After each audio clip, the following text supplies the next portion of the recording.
I'm having a great time here at American Priority Conference here in Miami, Florida. The sun is shining and it is hot inside. There are so many MAGA supporters, Donald Trump fans left and right, up and down, everywhere you look. So it's been so much fun. I had a visit with Sarah Sanders. She is such a lovely lady. The people love and admire all the work that she did for the president and for us. So having a wonderful time. There's going to be a rally going on. Excuse me, not a rally. There's going to be a raffle going on for a beautiful hand-painted Donald Trump Drain the Swamp. I don't know if it's a Harley, but it looks like one bike.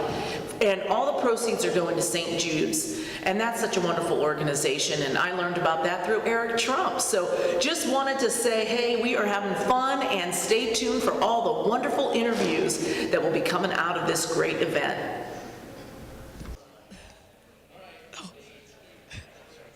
I am so excited to be here with my dear friend Rose. Hi, Rose. Hi, sweetie. It's so good to be here with you again. So good to be here. We met in Pennsylvania, actually Valley Forge. She's from Pennsylvania. I'm from Pennsylvania. Did you know that's where I'm from? I did not know Yeah, that. I'm from Pittsburgh, born and raised. Whoa. Yeah. Are you serious? Yes, yes. Oh my God, why did I not know that? Maybe that's why we get along We so do. well. We connect so well. Yes, we do. Just like that, in fact. You know what? When people are good people, Yes. that's what happens. It's and you're so good people true. for sure. Thank you. Yeah. So are you. So we met at a Women for Trump event. We're both on the board, board members, trying to go around, well, we are going around the country, telling people why they should support our great president. And I mean, how great was that event in Valley Forge? Oh my goodness, it just encouraged me so much because so many women came out, and they came out to support our president. And the lies that the media and the left tell you are lies. Simply put, women are out there in force, and you know what? We are empowered now, and we are not ashamed of our vote for the president. Not at all. That is so true. And that's what we try to teach people, that don't be like afraid to support our president. Be unapologetic and show your love for him, because he's done so much for women. The unemployment rate is so low. The jobs that he has created for female business entrepreneurs like myself and Rose, she's an entrepreneur. And tell everybody where they can find you, what you're up to, and about your podcast. Oh, yeah. Okay, so Rose Unplugged, it's really easy. On the web, it's Rose Unplugged. On Facebook, Rose Unplugged. And Twitter is @Rose_Unplugged. And Instagram is Rose Unplugged, the #1. I'm a late comer to Instagram. It's because of you guys I decided to do it. Well, honey, I'm probably your age, but I think we're probably the same age. I'm not a young I'm not a young millennial, but I was new to the Instagram game as well, and then I lost half of my followers after I started supporting our president, and so that's great, because I would love to be a guest on your podcast. I think we could have a lot of fun. Oh my goodness, I've said this for a long time now. I think we should be doing something together. Because we just really have the same kind of heart and enthusiasm, and that's what I love to see, is enthusiasm. And we know that you ladies out there have a lot of enthusiasm too for our president, and we want you to keep it up and encourage you, because you know, sometimes, I mean, we put up with a lot, right? I mean, you, just like you said, when you went on social media, you suffered for it when you committed to the president. We'll take it. We can handle it. We'll take it. And a lot of women ask us, well, so if I support our president, then I'm going to lose business. I'm a business owner, and I don't want to lose revenue supporting our president. Do you have any suggestions for that? And I really want to create a network where women who are in business can support another business. So say you're a florist in my town, and I know you support President Trump. I want to give you my business. I know. Oh my God, I love that. You know what? I have to introduce you to some of the women I met at Made in America Trade Show. Okay. I was their spokesperson, and I met so many women in business, and a lot of them were unafraid. In fact, I have a story in foxnews.com. It's Rosie the Riveter to Madam CEO. And these women are unashamedly promoting and encouraging and supporting our president, and because he created the environment that they're actually doing very well in. Right, exactly. I mean, if you are a woman and you have a child, the tax credits that he's offering are double what Obama did. He's done so much for women, and we're just going around the country. I'm in the Midwest, and she's on the East Coast, and we're doing our part, but together we are so much better together. So we do have a website. It's women at Donald J. Trump? Do you know? Yes. We got to get that. Okay, cut. There is a way that you can connect with us so that we can get you connected. You just go to Facebook at Women for Trump 20. I believe that's what it is. And that Instagram is Women for Trump 20 as well. Correct. And so we want anybody out there who is a woman who does support our great president or that wants to learn more about what our president has done for women to follow us, follow Rose or follow myself on all the social media platforms, and we will come to you, and we love to come and greet your people, meet your people, come to your state if possible. But we have an amazing board. We're all across the country. She's, like I said, in Pennsylvania. I'm in Iowa, and we are making magic happen. So Rose, I'm so excited to take the stage with you, and Dr. Gina, who's also a board member on the advisory. Well, she's actually a board member. She's a chairperson, I guess. Chair. She's a co-chair. Co-chair. Yeah. Dr. Gina. Yeah. So we're going to have a lot of fun. So thank you so much for being here today. Thank you. You have to come to Pittsburgh then. You and I will do an event. Oh my gosh. Go Steelers. Oh my God, that'd be so fun. Well, thank you so much. Thank you, honey. Thank you so much. Oh, man. I'm so excited to be here with Ricky Rebel, the one and only. You're so fantastic. So fantastic. Thank you so much. I'm excited to be here. I love my American. I love everything about you. I love your boots. I love your belt. Dazzling. You look amazing. Oh yeah, take that off. That's only for like when we want to get on the yacht. So, I don't know if you knew this, but you reached out to me on Instagram. I think that's where it was. Yeah. And I don't even remember what it was, but I remember going, let me look him up. And I clicked on your link, and I was like, oh, she's so cute. He's spunky, and I just loved everything about you. But then when I was like, Ricky, gays for Trump, I was like, wait, I have a story there. So I'll let you tell me a little bit about like how that all started, how you got involved in Trump, and then I'll tell you about my Okay. All right. Well, I don't know if you know this, but I wore the Trump suit to the Grammys, and it's like my life really changed. It was like before Grammys, after Grammys. That night was the most incredible night I've ever experienced because I got so much like onslaught of love and also hatred. I was going to ask about the hate. It was like a hurricane. I mean, every single news channel was talking about it. I was on, Entertainment Tonight. They were talking about on their feed, USA Today, all these people, and I never really experienced that much, especially for my fashion. It was crazy, and it really changed my life because people can't understand like how can you be LGBT and pro-Trump at the same time, and I don't understand how that is impossible. Like I don't understand why they don't understand. It's so true. Well, first off, let me ask you this because I have to know: were you always a fashionista? Like, were you always dressed to the nines, and where did the suit come from? Yes, I love fashion. My whole life, I have a song called "Life Is a Runway" on my album called "The New Alpha." Life is a runway. I mean, I feel like clothes can really empower you to become the person that you feel like inside. So I use fashion to make myself feel the way I want to feel. Well, you look powerful. Do you want to feel powerful? Oh, always. Okay, amazing. And then, did you design the suit, or did you have somebody design the suit?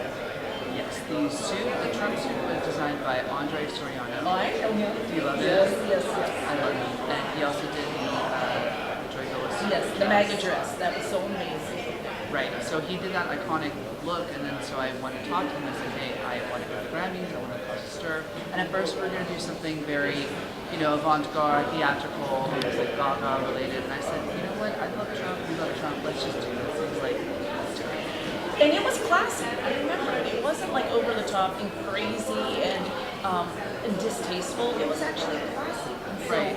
when you receive the hatred, do you do what I do and just delete, or do you dissect it and go, oh, they said my hair wasn't on point, or my hair was sticking up, or oh my God, I shouldn't have like platinum blonde hair. Do you even pay attention to the haters? I keep their comments, I like their comments. I love it, it helps algorithms. Oh, hey, smart man. I love it. No, and I'm just like the type that I don't want the negativity. Delete. But I was hoping that it doesn't affect you because I don't want anything to affect your spirit. You're amazing. Well, there are some comments that hit at the core of my soul, but I don't show it. At the end of the day, it doesn't matter what they think. It really only matters like what I'm committed to doing. I'm trying to bring everybody together. Like I want to bring peace in my own way. Try to bring the right and the left together. I'm trying to say to the right that not every LGBT is a radical leftist crazy loony. And then to the other side, I'm saying to the left that there are many great conservatives out there who will love and embrace you if you aren't psychotic. And you know what? And that's so true. And that is such a great contrast. One thing I love about you, and I met you in person yesterday. You remember I came up with like, hey, Ricky. Yes. You know what I love about you is you're confident and you're very loving, and your spirit is very genuine and gentle. Thank you. Yes, I went to Japan recently on a promotional tour. I was there for like 10 days, and Japanese people really love my spirit. They really get me. They really get that kind of like gentle, Zen, samurai, but also a fighter. Yeah. Like I like the same, that duality. I want to fight, but I also have this calm. I'm the same way. I don't know if you pick up on that or not, but a lot of people say you have such high energy that I don't get those adjectives, zen, calm light, spiritual light. But I am, don't mess with me, I'm a fighter. Right. But I am loving, I am kind, I'll open up my heart to you, and I just loved your spirit, and I was just like, I gotta talk with you. And you're very welcome. So I wanted to say, so my sister's dead, and my sister goes way back with me when I was on The Apprentice 15 years ago. She actually learned a lot, and actually she came out of the closet because I'm a professional speaker, and I talk about don't live a lie, and do you, and be who you were born to be. And so she was like, you know what, I'm just gonna let my gay flag fly, I guess, or whatever it was. And she came out of the closet, and I was so happy. But the minute she heard I was going to work for this man, get him elected as president, she was terrified. And she's like, oh, he's going to take away our gay rights. He's not going to let me get married to my wife. And she was panicking. How do you handle that? It's sad, right? They really panicked. They thought that they were totally convinced that Trump was going to take away all of gay rights the second he got into office. And it's wild. It's wild to me because he never campaigned on anything like that. That was not even in the radar of what he campaigned on. He campaigned on jobs, and he created 6 million plus jobs. We have the lowest unemployment for blacks, Latinos, and Asians. He campaigned on getting this money back from all these other countries and securing the borders. So that's what I would tell your sister. And I told my sister, I said, he's all about the states can handle all that. I don't want to take away anybody's rights. I want to give you more rights. I want to make you safer. I want to make your children be safer. Like, that was not even on his radar, but that was immediately what the left was saying. They're propagating. Yeah, they're propagating. And it's been really difficult on me because I've had like radio stations that are like LGBT related, and they won't even play my records because they say, we don't play music by Republicans. We don't play Republican music. I have the data to prove that. Now that is horrible. I mean, you're a top 40 Billboard artist. Right. And they don't want to play your music. Are they crazy? Yeah, they're mean. They're just being really mean right now. And that's why I'm doing what I'm doing so vocal, because I'm just shoving it in their faces. Like, you can't control me. Like, just stop. I'm going to go to the booth. I'm going to vote for Trump. You can't do anything to stop me. And the way that you're treating other people is just disgraceful. I agree. The vilification of Trump, but most importantly his voters, it's just horrific. Because we don't care, me personally, I don't care who anybody votes for. I want everybody to be free to vote for whoever they want. Do your thing, baby. But they care an awful lot about how I vote. Oh, isn't that the truth? It's like they're the ones that scream tolerance, tolerance, tolerance, tolerant of us, but yet they're not tolerant of us. I know. And you know what? I'm sure you're feeling the same way. I'm going through the conference and I'm like, look, love, love, love, love, love, love. We're loving each other. Everybody's loving each other. Where's all this hatred that they say that we're all about? I don't know. Don Jr. retweets my stories on his feed. I mean, we chat on the DM. I just talk to him. He's like, "Hey man, how you doing?" He's just like a human guy, and he was raised by a good person, by a good man. So he created a good son. Yeah. You could see that. And if they were from a homophobic family, there's no way he would treat me that way. There's no way he would be, the way he is with me. You are so right. We create our children as much as we don't like to say it. Our children are absolutely direct reflections of us. So your mother has done an amazing job with you because you are such a sweet spirit. You're such a sweet man. Have a good soul. And that was trained, just like what you're saying. Don Jr., Ivanka, Eric, all of them. I know Tiffany. I know all of them except for Barron. He was a baby when I got off the show. They're amazing, amazing individuals, and Right. that comes from the top. And so a parent, the apple doesn't fall too far from the tree. You're so right about that. Yeah, yeah. You gotta look at his family. You'll see the kind of man he is. But we're living in a really weird time. Have you ever seen that picture where it changes shapes? Like there's the grandmother with the scary Yes. wicked witch, Yes. and then there's the beautiful princess. Yes, Look at it a different way. it's how do you see life? Yeah, so we're choosing to see a certain side of perspective, and they're choosing to see a certain side of the picture. You are so right. Listen, where can my followers, people that love you, that want to get involved, where can people find you, listen to you, support you? Thank you for that question. Yes. Everybody can find me at Ricky Rebel Rocks on Twitter, Facebook, Instagram, and on YouTube. I'd like for you to subscribe to my channel. It's called Ricky Rebel TV, and I have some really good music videos that you can share. Oh, well, good. We want to see more of you. You're amazing. Thank you for everything that you're doing, not only for Donald Trump, but for the world, spreading love, light, and positivity. I think you're great. That's what it's about. Thank you so much for having me. You're wonderful. Thank you. And I have to say, I've interviewed some great people, some big stars, celebrities, internet sensations. All of them have been Donald Trump supporters, but I have to say, my favorite, most informative interview that I did was with Donald Trump's New York Military Academy cadet, friend, cohort, roommate, whatever you want to call him, Peter. Peter gave the best interview about the real Donald Trump, the 17-year-old young man Donald Trump, that I can't wait for you all to see that interview. So stay tuned on TNN, the only place that gives it to you live, straight, and without a chaser. Well, hello. We are still down here at Trump Doral, and I'm so excited that I just ran into Peter Tickton, and he tells me that he went to the same military academy as Donald Trump. So tell me about that, Peter. Well, there's so much to tell. I want to hear it. Well, we were in the barracks together. I mean, it's not like high school. Sure. And he's, bottom line is, I could just tell you he was a good guy, a good leader. I got activated when people were starting to say he was a bully, and that he that he was a racist. And when they start, if you're not that way when you're 17, you're not going to be that way later in life either. Your character's kind of formed, and he was the kind of leader even back then that people would. You just didn't want to disappoint him. Let's put it that way. Yeah, well, okay. isn't that the truth? Yeah, but not because anybody was afraid of him. Not like other captains of other companies.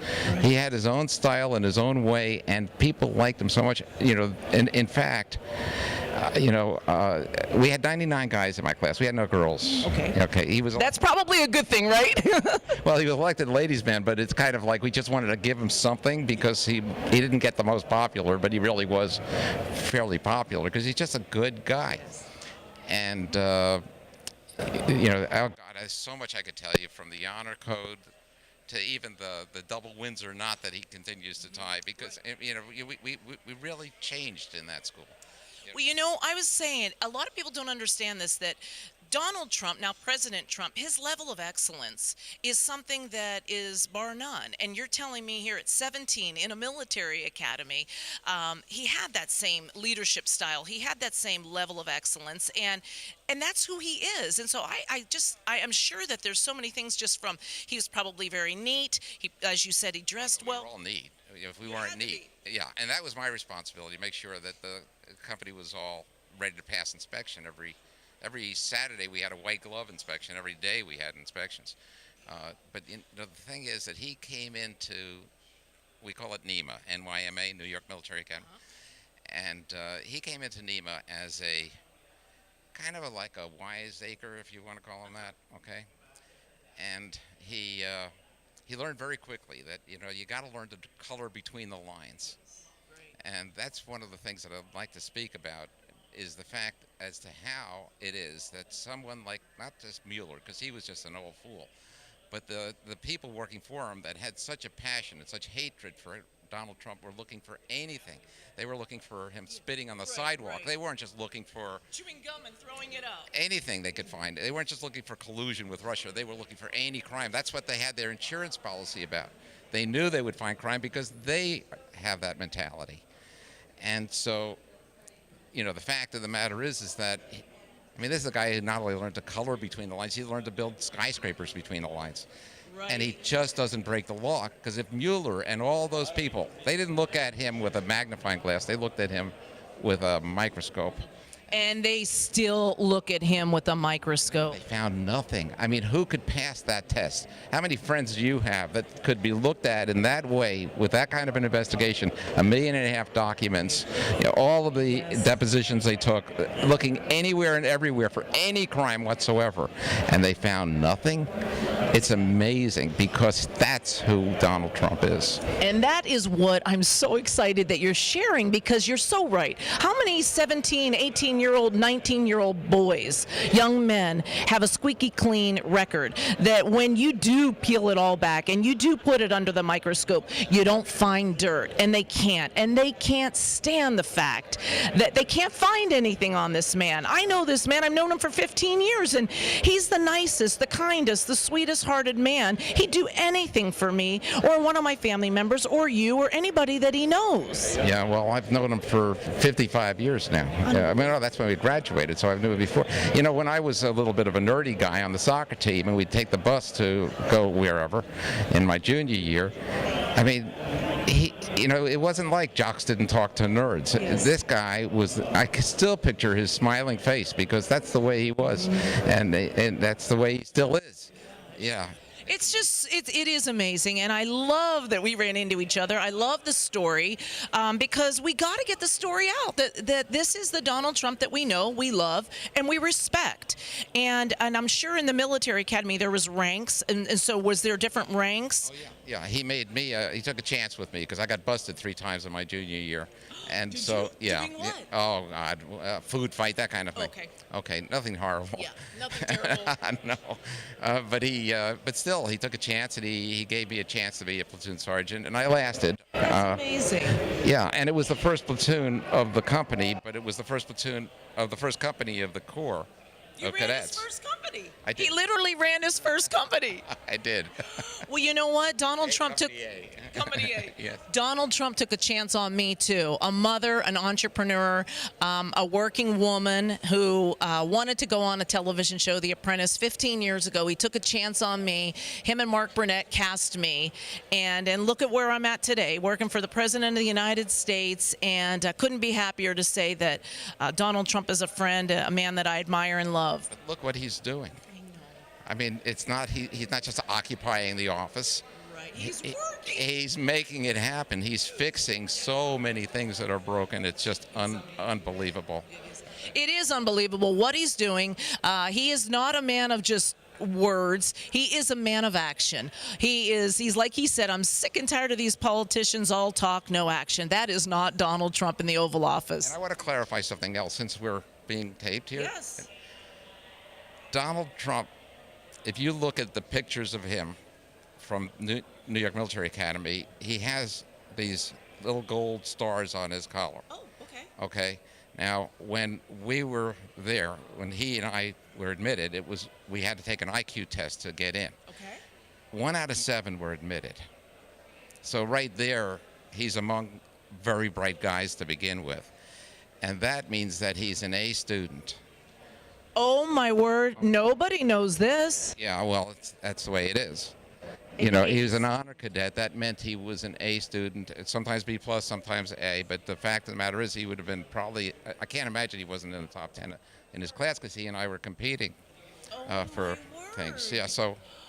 Well, we hear it from Peter that Donald Trump, well, we knew he was a good student. Oh, and when they questioned his IQ, I was like, please, seriously, you haven't met a smarter man than Donald Trump. And thank you for clarifying that, because a lot of people, including myself, did not know that. Well, it's a fact. That is unbelievable. Well, I have to say, you are one of the best dressed men here, and I love that hat on you. That looks great. Do you wear that everywhere you go? No, I don't. I'm still active myself. Yeah. But I will tell you, he's right. He has better hair than most of the guys in our class. Yeah, but he does. But I will tell you this too: of the 99 guys in our class, unfortunately, sadly, not everyone's with us anymore. But the vast majority of us are still around, and not one, left or right, not one, has a bad word to say about Donald Trump. I was just going to ask you, out of those 99 that are still living, how many of those men would say, I respect that man? Every one of us. I mean, that to me speaks volumes. That is so unbelievable. That's the story that needs to get out, because I mean, you know what it's like being you're in competition with one another at the military academy. It's who can outshine one another, even though yes, you're all brothers and you're all there for the same purpose and goals. It's a ranking thing, and I mean, competition is strong. And I can't say that I would say that about all the competitors I've had in my life. I might find a flaw there. So that's very telling. Well, really wasn't that much like that, because in the barracks, rank was everything, and so he was the captain of the company. And that's why when you talk about, bullies and so on, Yes. if you're ever going to be a bully, you're going to do that when you're 17. Absolutely.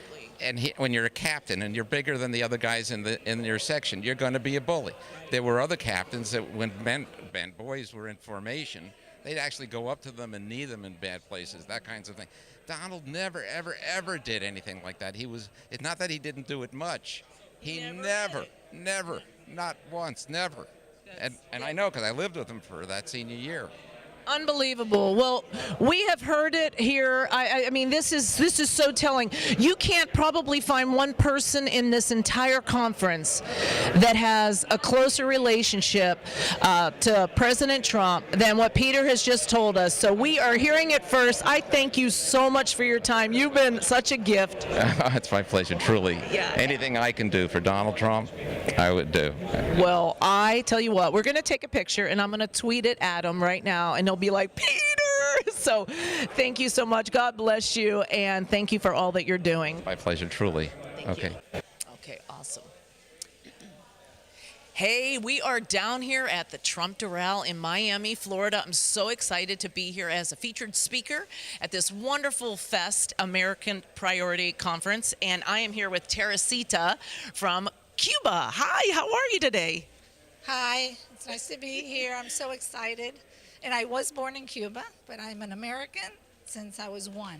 Oh, my word. Well, she stopped me. She's like, hey, I know you. So did you know me from The Apprentice, or did you know me from the campaign work? From the campaign work, yes. Well, I want to thank you for what you did for President Trump when we were trying to get him elected. Tell everybody where you're from, what you were doing, your grassroots. You love the president, probably not as much as I do, but close, and why you work so hard. Well, from the day that the president announced, I called my sister and my best friend and said, he's going to be the next president. Yep.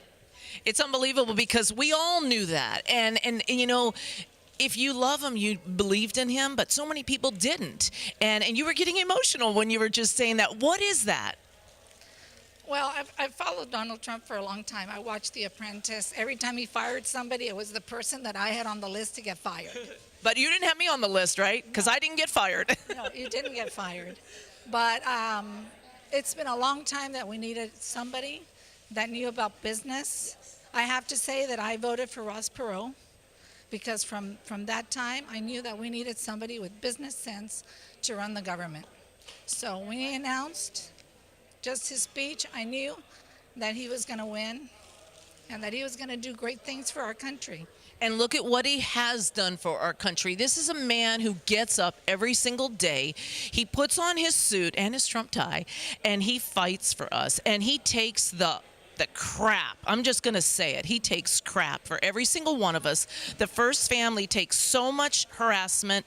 It breaks my heart what we're doing to him. Not us, but what the world is doing to him, what the media is doing to him. It's enough is enough, and I am sickened by it, as so many great Americans here down at this conference are. We are sickened by what the United States of America and the media has done to this man. It's wrong. It's disgusting, and we're putting an end to it. So it's people like you that I just have to say thank you so much.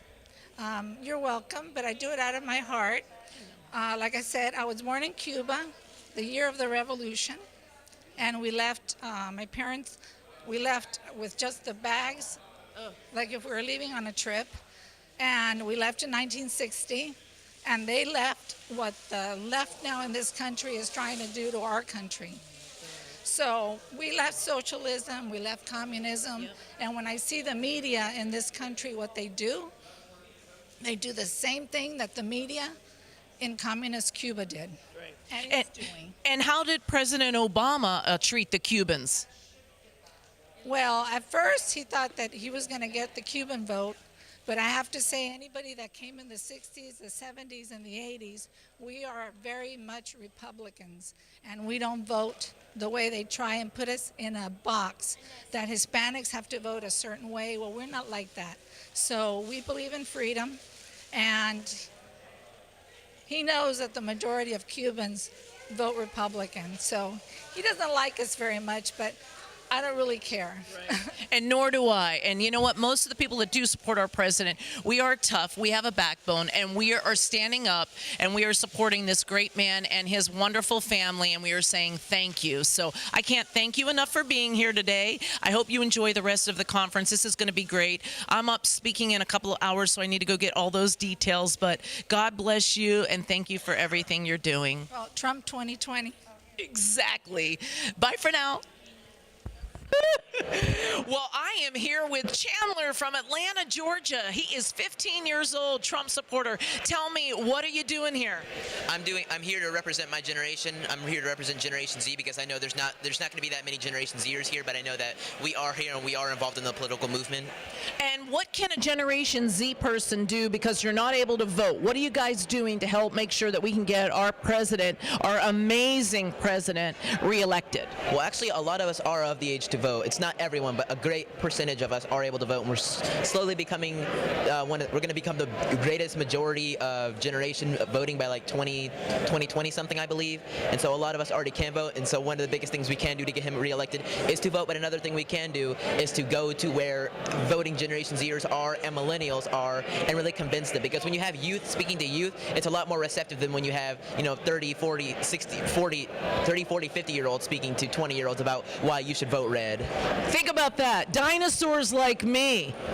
I'm a dinosaur because I'm like way up when those numbers that you said, the 30, the 40, the 50-year-olds, that's me. How are we doing it? Well, we're effective, but you guys are effective as well. How did you get into politics? What makes a 15-year-old on a Friday come out to do this? So I went to the Young Black Leadership Summit in 2018, and we went to the White House. I was inspired by the things that Candace Owens, Brandon Tatum, and a few others said, and I've also been inspired by Brandon Strzok's Walk Away movement. A few things that really just kind of worked together and culminated in me really having an interest in changing the way our country looks, because I know that the future, maybe many people don't think the future's that bright, especially with the non-binary stuff going on with the kids, and you may think, wow, the kids are really going off the deep end, but I think that I'm here to disprove that whole theory and make sure that we have a bright future with our generation. Wonderful. Have you ever met Donald Trump? I have. I've met him 3 times. Awesome. I don't know if you know this because, well, you weren't born. I was on his show, The App-rentice. Wait, yeah, wasn't that show in like the late 2000s? I think I was around then. Yeah, I remember watching it, just like a little bit. I didn't watch it that often, but. Well, my season was 15 years ago. Actually, 14 years ago. So you were just like, you weren't even walking yet. You were still drinking from a bottle. So yes, I was on his show, and he changed my life for the better. And now I work on the campaign, and I love him, support him, and will do anything to get him reelected. So I'm just curious, as you know, if you've ever met him, because if you meet Donald Trump, you know how wonderful he is. Yeah. I love how real he is. Every time he's spoken to me and the other group of kids that I usually go with, he's always there in the moment. He's not like always reading from the script. In fact, you can sometimes see the script that he's reading from, and he's never on it. Like, he goes off the script, and that's what we love. I hated when I was one of the very first people that were on the campaign when he came down the escalator, and then when he had to go on a teleprompter, we were all like, no, let Donald go off script, because that's what the American people love about him. So I've got a question for you before I let you go, Chandler, is what do you say when people go, oh my God, you support Donald Trump, he's a racist? Actually, I don't get, at least I have a very thick skin when it comes to hate, and so I usually forget I even get it. I usually never see it. Sometimes I get the notifications for it, but I know a lot of other black conservatives, a lot of other Gen Zers leaders get a lot of hate and vitriol from that sort of thing. And one way I think is to fight back is to usually ignore them, because they're getting nowhere. If you're already taking up like retail space within their brain, you're already doing your job. Right. Well, but I'm saying, do you ever say things like, well, no, actually, he's not, because I was invited to the White House? I use that one a lot, because a lot of people are like, he's a racist, right? And I said he invited like 500 black people to the White House, and yet he's a racist. He had Terrence K. Williams stand next to him. Okay, and Terrence had no chains on him. Terrence wasn't chained up for sale or anything like that. He was there because Trump loved him. Trump saw him on Twitter. He said, I love that guy, and he got him right there in the White House. Well, I will tell you what, Trump knows how to spot talent, because he found me. I'm just kidding. But no, he is really good at spotting talent, and he will pluck somebody right out from the crowd. If he thinks that you're good and you are good, you will be rewarded. And when I was on the campaign, I was one of the very few people that actually had the privilege to stand up on stage before his rallies and fire up the troops and say, let me tell you about the man that I know, the man that changed my life, a mother from Iowa. I was an entrepreneur working very, very hard. He put me on his show, changed my life for the better, and then I would stand on that stage. Well, that was a privilege that not many people got. And then when they would say, oh, he doesn't support women, I said, what? Do you know that I had a senior position on the campaign? I was paid more than the men. And that was a privilege, because it wasn't because I was a woman, it was because he said, because you are good. And if you're good, you will be rewarded in Donald Trump's world. Yeah, it doesn't matter what race you are, what gender you are, any of that, because he doesn't see that. I mean, it's there, but he sees talent more so than your identity. And so I think that's something he really values a lot more than who you are. It's what you can do.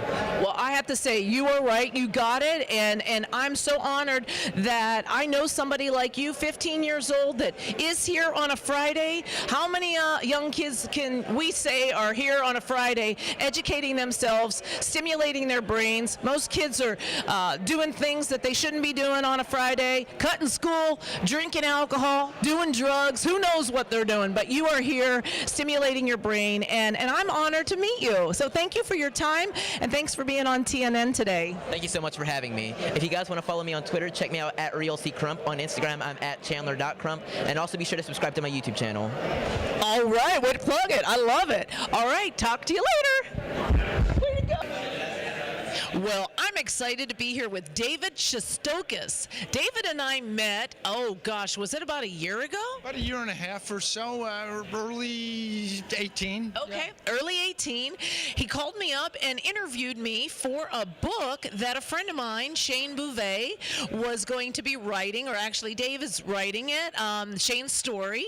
And that's how I met him, and now here we are at the same conference. It's so great to see you. And what are you doing here? I am here primarily originally with Latinos for Trump, because one of my books, I've got books about the Constitution, about the Declaration of Independence, one of which, Cápsulas Informativas Constitucionales, is the only book in the whole entire world that explains the founding documents of the United States in Spanish.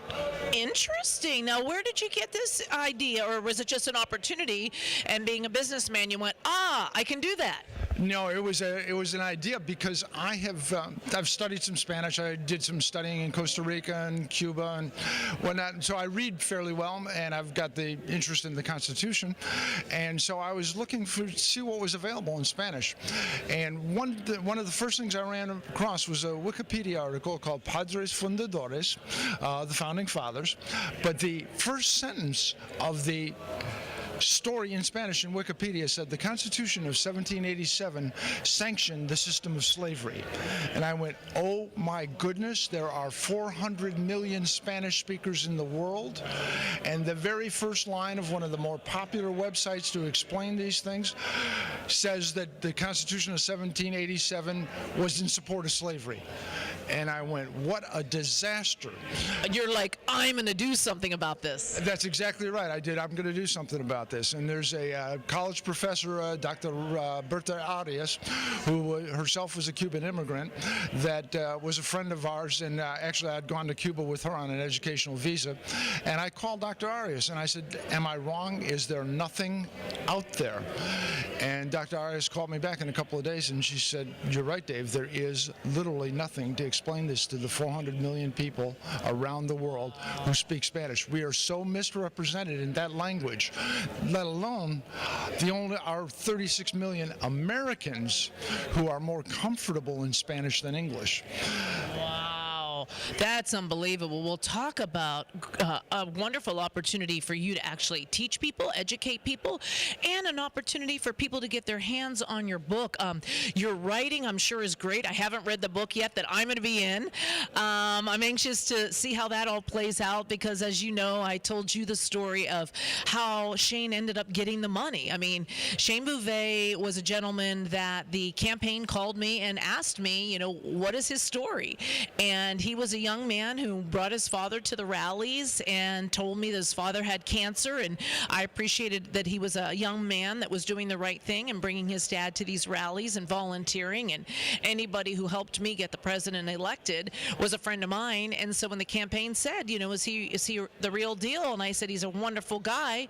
They brought him to the inauguration and gave him a suit and the money and the whole 9 yards, and the rest is actually history that hopefully we're going to be reading about soon. Yeah, we're going to read about it. There's a really interesting story and that you put me on to this direction that actually, of course, they did a story about Shane as being an unusual person coming in the inauguration in the Washington Post. Yes. Corey Lewandowski tweeted that. Yes. Hope Hicks read that. She shared it with the president-elect at that time, and the president-elect said, do we know somebody in the Midwest that can check on this kid? Yeah. And that turned out to be you. Unbelievable. And that's where my whole concept for my TV show that I want to have, The American Dream, came from, is I loved making people's dreams come true. And it wasn't Shane's dream to be in the Oval Office, and it wasn't Shane's dream to get the money, but his dream was to go to the inauguration. And I knew that if I could make that happen. And I knew that if he met the president and the president met him, other things would happen. And so it's just about making people's dreams come true. And it's also just about going out of your way to help someone else. And that's what this whole story about Shane and his father meant to me. I wasn't looking for anybody to say, oh, aren't you amazing? He's received $15,000 now from the president, and him and his dad were in the Oval Office. It was just about, I had an opportunity to do right, and I chose to do it. That's the way it worked out. And strangely enough, at the end of the Oval Office meeting that he and his dad had with the president said to Shane this story and he was referring to the story about he and his father. The story about a love of the son for his father is the story that the world needs to know. And Shane said, what should I do? And the president said, write a book. I remember that, and that's where you came in. The president said, you should write a book, and Shane said, okay, so that's when he called in the pro. It's when he called you in. He walked out of the Oval and he called me. Shane and I had been talking about that, and Shane called me and he told me the story. And he says, are we ready to do the book now? And I said, if it's the president's idea. Isn't that unbelievable? Well, I'll tell you what, everything that he touches turns to gold. I wish you and Shane so much luck in the book. I'm sure it'll be great. A lot of people want to hear that story. It's a great feel-good story, and it is a story of a son's love for his father, and that's beautiful, and we need more good feel-good stories. There's no doubt about it, and thank you for your help and direction that you've given us in terms of constructing this story. Of course, that's what I'm here to do. So thank you so much for your time. All the best. I love the looks of the books. So where can people find you if they're interested in purchasing one? Creating the Declaration of Independence, which is a really special book. It tells the story of Thomas Jefferson in the month before the Declaration is issued, and the actual dangers that these guys faced when they said they pledged their lives, their fortunes, and their sacred honor. They were actually in danger of having their heads cut off. And that's in creating the Declaration of Independence. Something people don't appreciate these days, what exactly was going on. And then, of course, there's the English version of Capsulas Informativas Constitutional Soundbites, which actually has 150 questions and answers, and you can actually open it up to any page anytime and find out a useful bit about the Constitution. Well, that is very informative. And when we think it's tough here in the United States, or being, an influencer on social media, we can always go back and think about Benjamin Franklin and the fact that they were being risked to get their heads cut off. I mean, it's not that bad here for us, but it's getting there. But we're not at risk of being decapitated. So thank you for your knowledge. Thank you for being a history buff. That's not my area that I really get excited about. However, I like that it's in little short questions. If I have a question, I can go to that. And I just thank you for being, hey, it takes all kinds to make this world go around. So I'm happy that you're one of the smart ones and you love history. Thank you, and I'm happy that we are now personal friends besides social media friends and all the other things. Yes, awesome. Well, thanks so much, and God bless you, and we will talk with y'all later.